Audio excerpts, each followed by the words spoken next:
जय हिंद, वंदे मातरम दोस्तों। अभी फ़िलहाल में यूनेस्को ने global network of learning cities के तहत भारत की 3 सिटीज़ को अपनी उस लिस्ट में शामिल किया है, जो कि भारत के लिए गर्व की बात है। तो आइए आज इसके बारे में चर्चा करते हैं, यूनेस्को जीएनएलसी के बारे में।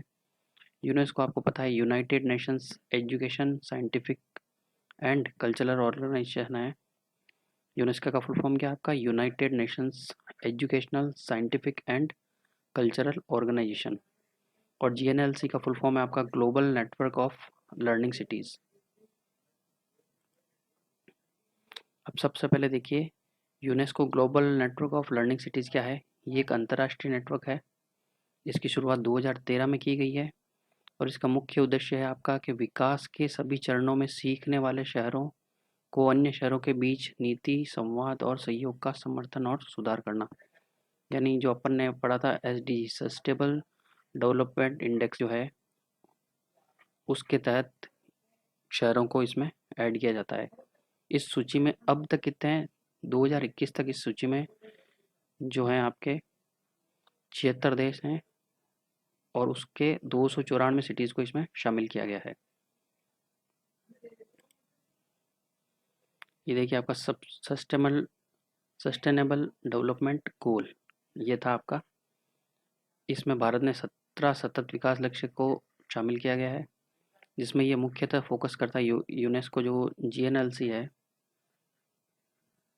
वो एसडीजी 4 पे और एसडीजी 11 पे। एसडीजी 4 आपका क्या है? समावेशी और समान गुणवत्ता वाली शिक्षा सुनिश्चित करना और सभी के लिए आजीवन सीखने के अवसरों को प्रदान करना, यानी ये शिक्षा को मुख्यतः फोकस करता है।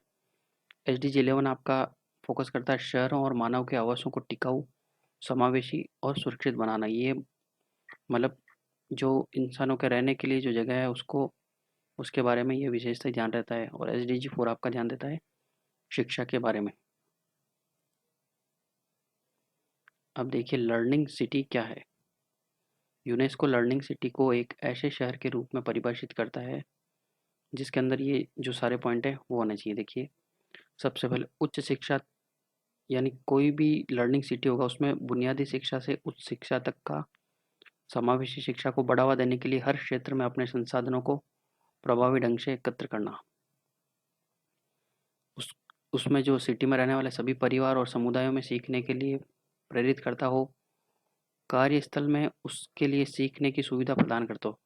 यानी जो वर्किंग एरिया जहाँ पर लोग जॉब करते हैं वहाँ भी आपको सीखने की सुविधाएं होनी चाहिए। आधुनिक शिक्षण प्रौद्योगिकी के उपयोग का विस्तार करता हो, यानी जो अभी जो नई टेक्नोलॉजी आ रही है, जो लेटेस्ट जो भी शिक्षण से संबंधित है या कोई भी सीखने योग्य चीज़ें हैं, वो भी आपका इसमें होना चाहिए। सीखने की गुणवत्ता और उत्कृष्टता को बढ़ावा देना, यानी आपका जो कंटेंट है या क्वालिटी है वो बढ़िया होना चाहिए। उस शिक्षा की गुणवत्ता और सीखने की गुणवत्ता बढ़िया होनी चाहिए। और जीवन भर सीखने की संस्कृति का विकास करता हो। ये जो सारे अगर पॉइंट्स अगर वो फुलफिल करता है तो उसको लर्निंग सिटी के अंदर ऐड किया जाता है। अब वो किसी में भी हो सकता है, आपका शिक्षा के रिलेटेड हो सकता है, संस्कृति से रिलेटेड हो सकता है, आर्ट और कल्चर से रिलेटेड हो सकता है। अभी 2022 के अंदर देखिए आपको भारत सहित विश्व के 44 देशों के 77 शहरों को इस सूची में शामिल किया गया। पहले कितने थे? 294 थे, अब 77 और जुड़ गए। जिसमें से सबसे मुख्य बात है भारत के 3 शहर को इसके अंदर शामिल किया गया है, जिसके अंदर केरल के 2 शहर हैं आपके, त्रिशूर और नीलाम्बुर। और तेलंगाना का एक शहर है वारंगल। तो इन शहरों के बारे में भी चर्चा करेंगे कि ये इस सूची में शामिल क्यों किए गए हैं। तो पहला शहर है आपका नीलाम्बुर, केरल। ये नीलाम्बुर केरल राज्य के अंदर स्थित है और ये एक प्रसिद्ध इको टूरिज्म डेस्टिनेशन है, यानी ये टूरिज्म को बढ़ावा देता है। इस शहर में ग्रामीण और शहरी रहन सहन का एक मिश्रित रूप देखा गया है। ये भी एक इसका बढ़िया पॉइंट है।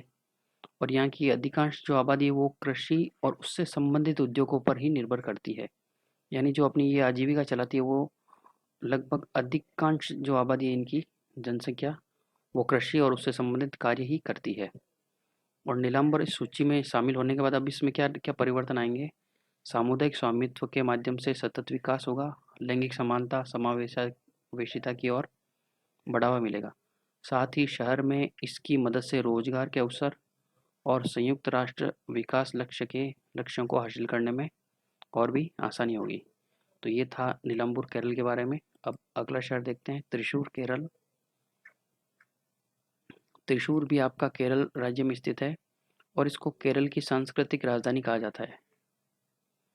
और यहाँ पर शैक्षणिक और अनुसंधान जो संस्थान है उसके लिए भी ये मुख्यतः चर्चा में है। यहाँ पर विशेष रूप से स्वर्ण कला और आभूषण उद्योग के रूप में जाना जाता है। यानी यहाँ पर जो गोल्ड के ऑर्नामेंट्स बनते हैं उसकी जो कला है वो उसके लिए ये मशहूर है, यानी जाना जाता है। यूनेस्को की सूची में शामिल होने पर जो त्रिशूर है उसमें बौद्धिक, शैक्षणिक और अपनी आभूषण कलाओं से विश्व जगत को लाभ पहुंचाएगा और खुद भी सांस्कृतिक समावेशन से लाभान्वित होगा। यानी अब ये जो इनकी स्वर्ण कला है और आभूषण उद्योग का जो है वो अब सिर्फ भारत तक सीमित नहीं रहेगा, ये पूरे वर्ल्ड में ये कला प्रचार प्रसारित होगी, जिससे क्या होगा, दूसरे देशों को भी इससे सीखने को मिलेगा। साथ ही सभी लोगों के लिए डिजिटल लर्निंग इकोसिस्टम विकसित करने में ये मददगार साबित होगा। तीसरा देश है आपका वारंगल, जो कि आपका तेलंगाना राज्य में। वारंगल तेलंगाना का एक समृद्ध सांस्कृतिक विरासत वाला शहर है, यानी ये कल्चरल हेरिटेज सिटी है। यह राज्य का प्रमुख पर्यटन स्थल है। यहाँ पर प्रति वर्ष 32 लाख से अधिक पर्यटक आते हैं। वारंगल की अर्थव्यवस्था मुख्य रूप से कृषि और औद्योगिक केंद्रों पर निर्भर करती है। UNESCO global network of learning cities में शामिल होने के बाद इस शहर के विकास में और तेजी आएगी। तो ये था वारंगल तेलंगाना के बारे में। अब थोड़ा सा अपन देख लेते हैं यूनेस्को के बारे में डिटेल्स। यूनेस्को की फुल फॉर्म मैंने पहले ही बताया था आपको, United Nations educational, scientific and cultural organisation. और इसकी हिंदी में फुल फॉर्म है आपकी संयुक्त राष्ट्र शैक्षिक, वैज्ञानिक तथा सांस्कृतिक संगठन। इसके वर्तमान अध्यक्ष हैं आपके आंद्रे अजोले और इसकी स्थापना हुई थी आपके 16 नवंबर 1945 को।